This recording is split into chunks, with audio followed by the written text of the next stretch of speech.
بات کو اینڈ کرتے ہوئے آخری بات کے طور پر بہت دھیان سے سننا، اس لیے کہ غربت انسان کو کبھی کبھی کفر تک لے جاتی ہے۔ کسی مفکر نے ایک آرٹیکل لکھا تھا، اس کا مفہوم اپنے الفاظ کے جامع میں پیش کر رہا ہوں۔ کہتے ہیں کہ ایک باپ تھا اور اس کی 4-5 بیٹیاں تھیں۔ باپ سے بیٹیاں بہت محبت کرتی ہے، بہت پیار کرتی ہے۔ باپ کی تکلیف بیٹیاں دیکھ نہیں پاتی۔ فطری طور پر بچیوں کو باپ سے بڑا لگاؤ ہوتا ہے۔ کہا جاتا ہے کہ باپ کینسر کے مرض میں مبتلا ہو گیا اور ماں ٹی بی کے مرض کا شکار ہو گئی۔ غربت نے جو ہے وہ گھر پر نظر ڈال دی، بیٹیاں ہی بیٹیاں تھی۔ کمانے والا باپ جب کینسر کے مرض کا شکار ہوا تو پھر یہ ہوا کہ ان خوبصورت بیٹیوں کو کوئی رشتہ نہیں آ رہا تھا، اور رشتے آتے بھی تھے تو لوگ دیکھ دیکھ کر کے واپس لوٹ جاتے تھے۔ لڑکیاں قبول صورت تو تھی، لیکن ان کی غربت قبولیت کے قابل اس ظالم معاشرے میں نہیں تھی۔ اس لیے کہ آج جب رشتہ دیکھنے کے لیے لوگ جاتے ہیں تو سوچتے ہیں ہمیں ملے گا کیا، ہمیں کیا ملے گا، ہمیں کیا ملے گا۔ مجھے بتاؤ، آج لوگ بڑی درد بھری باتیں کر رہے ہیں، لیکن کوئی لوگوں کی غربت کی فکر بھی دور کرنے کی کوشش کرتا ہے؟ درد بھری باتیں کرنے والا بھی جب اپنے بیٹے کا رشتہ لے کر جاتا ہے تو سوچتا ہے کہ میرے بیٹے کو بھی تو کچھ ملنا چاہیے۔ کچھ لوگ مانگ لیتے ہیں، کچھ لوگ نہیں مانگتے، کم سے کم بہانہ بازیاں کر کے کچھ نہ کچھ تو وصول کرنے کی ضرور کوشش کرتے ہیں۔ پھر کیا ہوا؟ بڑی بیٹی نے سوچا اگر میرا مستقبل تباہ اور برباد کرنے کی وجہ سے میری بہنوں کا مستقبل بن جاتا ہے اور میرے باپ کی طبیعت ٹھیک ہو جاتی ہے تو میں ایک غلط کام کرنے کے لیے تیار ہوں۔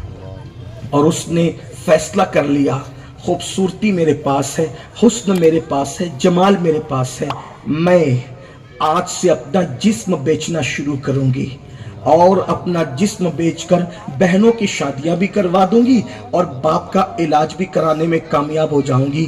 مفکر لکھتا ہے کہ اس لڑکی نے اپنے آپ کو بازار حسن میں اپنے جسم کو بیچنے کی کوشش کی، لیکن اس کے پاس سنگھار اور میک اپ کے لیے کوئی چیز نہ تھی۔ منہ دھلا پھٹی پرانی چادر سے جسم کو لپٹا اور بازار حسن کی طرف وہ لڑکی چلی گئی۔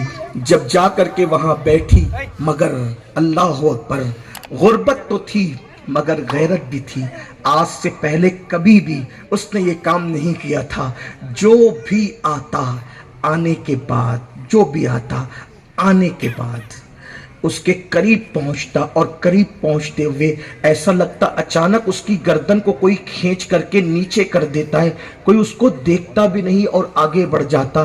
شام سے لے کر شام سے لے کر نصف شب تک بازار حسن اسی طریقے سے گجگجاتا رہا اور حسن کی جگمگاہٹ ایسے ہی رہی۔ لوگ آتے اور اپنے مطلوب اور اپنے وہ مطلب کا تلاش کر کے لے کر جاتے، ایک آیا دوسرا آیا لے کر گیا۔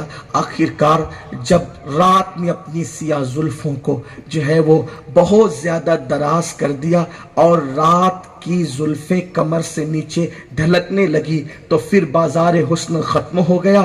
سب چلے گئے، لے جانے والے بھی اور جانے والے بھی، تنہا یہ لڑکی غریب باپ کی بیٹی رہ گئی۔ جب دائیں بائیں دیکھا تو کوئی نہ تھا، نہ کوئی آنے والا نہ کوئی جانے والا، نہ لے جانے والا نہ کوئی جانے والا۔ یہ اپنے مقدر پہ پھوٹ پھوٹ کر رو رہی تھی۔ بظاہر ناکام تھی مگر حقیقت میں یہ بہت کامیاب ہو چکی تھی۔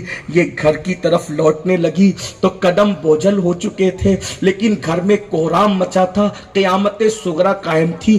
غریب کے پاس تو ایمان کے بعد سب سے بڑا قیمتی سرمایہ صرف اس کی حیا اور غیرت ہوتی ہے۔ غریب باپ نے بیٹیوں سے پوچھا کہاں گئی تمہاری بہن؟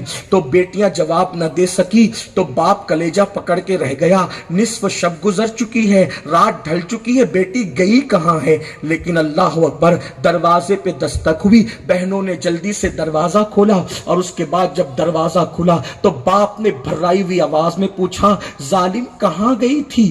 تو بیٹی نے